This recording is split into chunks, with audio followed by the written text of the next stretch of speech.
La Lega del Veneto è pronta a riunirsi per la festa nazionale del partito il 21 e 22 ottobre nell'ex area Pagnossina Treviso. La domenica sarà la giornata del sindaco di Treviso Mario Conte e degli eurodeputati Bizzotto e Scottà. Per lunedì invece è atteso a Treviso il ministro Salvini. 1 o 2 giorni in cui i vertici leghisti si riuniranno per discutere dei temi caldi del momento, tra questi quello che più sta a cuore ora ai veneti, ovvero l'autonomia. Non a caso infatti il secondo giorno della festa cadrà proprio il 22, ad un anno esatto dal referendum.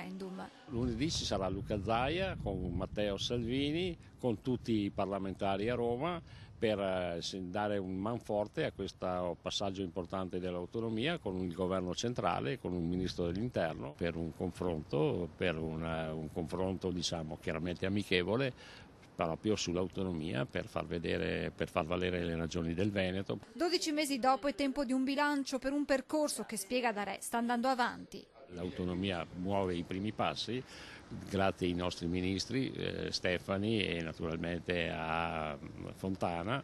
Vogliamo cambiare le regole, vogliamo dare questa autonomia soprattutto alle regioni come il Veneto, che sono le regioni trainanti. Il passaggio è difficile, bisogna farlo in maniera graduale, ci sono cose che si possono fare subito, ci sono cose che vanno fatte a tempo debito e naturalmente con la copertura economica.